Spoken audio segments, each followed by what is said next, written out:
Hi guys, Vinod Scott again, Intellectual Endeavors. I woke up a couple of mornings ago and I saw a story on the local Atlanta metro area news that I wanted to comment on. Actually, it's two different stories. There's a mosque in the city of Alpharetta, Georgia, which is in the Atlanta metro area, that received a quite unpleasant email. And it read, "We, the Satanists of Atlanta, we will destroy your mosque and take your kids and kill them on the day of Sacrifice October. Satanist Temple, Atlanta, chapter and the left hand," or something to that effect. Now I'm going to comment on that story in a minute, but I wanted to get to another story that I saw that's kind of connected. It's about a group of Muslims who are trying to build a mosque and a Muslim graveyard on Highway 162 near Covington, Georgia.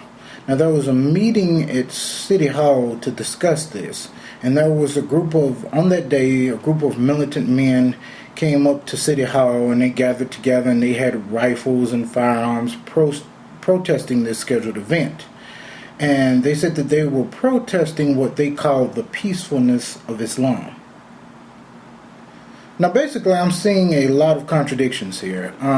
So they don't think that Islam is a peaceful religion. So for that reason they think that Islam shouldn't be able to meet together or build a mosque. But the militant men that showed up with firearms, which of course represent violence, to express that a group of people who represent violence should not assemble. I don't get that. Isn't that a contradiction? Now, research shows that the Muslim extremist groups only make up about 1% of the total Muslim population.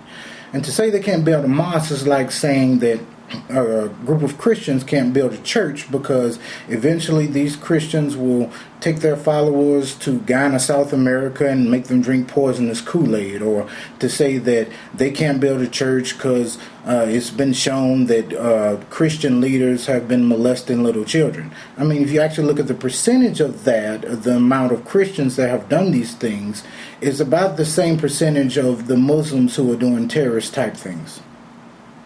Now let's get back to the other story. The email to the mosque said that it was from the Church of Satan. And some Christians will automatically believe this because they believe Satan is a fallen angel or demon whose sole purpose is to cause death and destruction and chaos. And some Christians also feel this way about the Islamic religion. Now let's just say, for the sake of argument, I don't believe this, but let's just say for the sake of argument these two things that I just mentioned were true. If that's the case, the Church of Satan wouldn't have sent an email like that. Because if Islam is supposed to represent death and destruction and chaos, then they're doing the work of the Church of Satan. So why would they try to get the Islamic religion to stop them from doing something which they support? Now what you guys have to realize is that the modern day Church of Satan is a lot different than the Satan worshippers you may also be thinking of in the movies. The modern Satanist movement was started by Anton LaVey in 1966. They have, how in Christianity you have the Ten Commandments. Well, in Satanism, the Church of Satan, they have what's called the 11 Satanistic rules of the earth. Number 3 says, when in another layer, show him respect or else do not go there. Now, number 9 says, do not harm little children. So as you can see, their principles totally contradict what that email said. Now I want to take this time out right now to say that I don't want this video to seem anti-Christian, because there are a lot of Christians in the Atlanta metro area that totally support the idea of this mosque being built, and they do not believe that Islam is a violent religion. Even as an atheist, I don't see any reason why the Muslims can't build a mosque if they so choose. All in all, the burden of proof, like I always say, the burden of proof is on the person making the claim. And each claim needs to be independently investigated.